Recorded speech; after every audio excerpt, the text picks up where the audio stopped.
আসসালামু আলাইকুম। ওয়ালাইকুম আসসালাম। আম্মা কেমন আছো? ভালো আছি। সংসার, তুমি তো সংসার সম্পর্কে বুঝবা না। সংসার বিষয়টা হচ্ছে এরকম, আমরা একসাথে থাকি, হ্যাঁ, পরিবার যেটা মোটামুটি এটা কি সংসার বলে। কিন্তু এখন সংসারে কিন্তু অশান্তির পরিমাণটা সবচেয়ে বেশি। হ্যাঁ, শান্তির পরিমাণটা খুবই কম। কারণ কি, জামার সাথে বউর মিল নাই, বউর সাথে জামার মিল নাই, বাবা থাকে আলাদা, ছেলে থাকে আলাদা। হ্যাঁ, এক একজন আলাদা আলাদা থাকে, কিন্তু কারো সাথে কারো কোনো সম্পর্ক সেরকম নাই, নাই বললেই চলে। একসাথে না থাকলে কিন্তু সংসারের যে শান্তি, পরিবারের যে শান্তি, যে ভালোবাসা, সেটা কিন্তু পাওয়া মুশকিল। যেমন একটা পরিবারে তোমার সুখ বলতে কি বুঝো? আনন্দ, সুখ। হ্যাঁ, সুখ একটা, আনন্দ একটা, ভালোবাসা আলাদা। হ্যাঁ, তা পরিবারের যে শান্তি, শান্তিটা কোথা থেকে আসবে?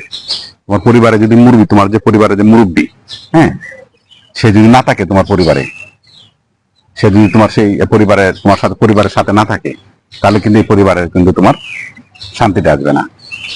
আসবে? সম্ভব না, আসা সম্ভব না। আর যদি তো মনে করো তোমার পরিবারে যদি একটা বাচ্চা না থাকে, আনন্দ যেটা পরিবারে যদি তোমার তুমি না থাকো, হ্যাঁ, তোমার ভাই না থাকে, এই পরিবারে কিন্তু কোনো আনন্দ আসবে না। আরেকটা বিষয় যে যে পরিবারের যে কর্তা, তার ইনকাম তো এটা আলাদা জিনিস।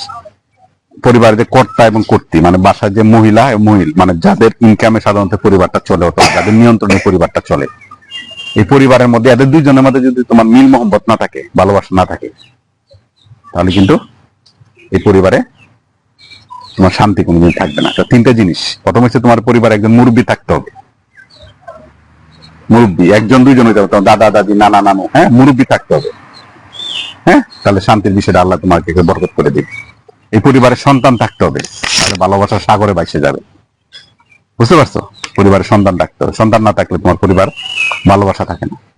আর যে পরিবারের যে ম্যানেজমেন্ট যেটা, পরিবারের যে কর্তা, এদের জামাই বউর মধ্যে যদি মিল মোহাম্মদ, বেশি মিল মোহাম্মদ থাকে না, একজনকে একজনে, একটা আছে না, আমার অর্ডারে পরিবার চলে, আমার কথায়, মানে পরিবার একটা মাস্তান মাস্তান একটা ভাব না, পরিবার চলবে দুইজনের কথায়, সমান সমান কথা। যে যত ইনকাম করুক, বউ যদি ইনকাম করে তাতেও, স্বামী যদি ইনকাম করে তাতেও, মানে পরিবারের সব ডিসিশন সমানভাবে দেওয়া হবে। এই জিনিসটা তোমার এখন আর নাই, নাই বললেই চলে। কারণ কোন পরিবারে তো মুরব্বী নাই। মুরব্বী থাকলে ছেলে নাই, ছেলের সাথে বউ থাকে না, বউ থাকে ছেলে থাকে না, বাবার সাথে ছেলে থাকে না। হ্যাঁ, এই বিষয়গুলো কিন্তু হচ্ছে। তো আমরা দেখো এবার যে ঈদটা করলাম আম্মা, ঈদের মধ্যে কিন্তু আমাদের কোনো ঘাটতি ছিল না। ছিল কি? মুরব্বী ছিল, হ্যাঁ, মিডিল ইস্ট ছিল, বাচ্চা ছিল, ঠিক আছে কিনা? কোন সমস্যা ছিল? এবার ঈদটা কত আনন্দ হয়েছে না? এটাই বুঝো, মানে একটা উদাহরণ দিয়ে তোমার বুঝাইলাম যে পরিবার, একটা পরিবার বলতে এটাই বোঝায়, পরিবারের মধ্যে মুরব্বী থাকতে হবে। হ্যাঁ, পরিবারের মধ্যে একটু মুরব্বী থাকতে হবে, একজন দুজন মুরব্বী থাকতে হবে। তারপরে পরিবারের বাচ্চা থাকতে হবে, এটা বাধ্যতামূলক সুখ শান্তি হইলে, নাহলে তোমার পরিবারের সুখ থাকবে না।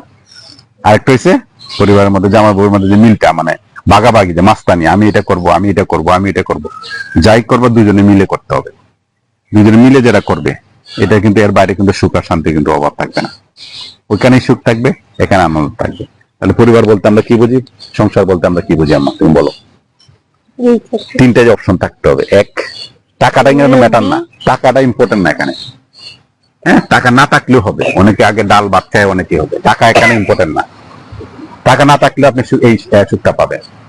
আপনি যদি বিশ্বাস না হয়, আপনি যদি না থাকেন পরিবারে, তাহলে বুঝবেন না। আপনাকে তো জ্ঞান দেওয়ার লাভ নাই। আপনি যদি এরকম পরিবারে না থাকেন, তাহলে আপনি বুঝবেন না, হুদায় জ্ঞান দিয়ে লাভ নাই। যদি থাকেন, তাহলে থাকে, এরা নর্মালি কথাগুলো নর্মালি বুঝবে। কারণ এইভাবে এই পরিবার এখন কিন্তু নাই। কারণ হলে বা কেউ এক একজন এক এক জায়গায় চলে যায়, কারো খোঁজ খবর কেউ নেয় না, সুখও নাই, খালি সুয়াব যে আমি ভালো আছি, আমার গাড়ি আছে, আমি আছে, ঠিক আছে। আসসালামু আলাইকুম।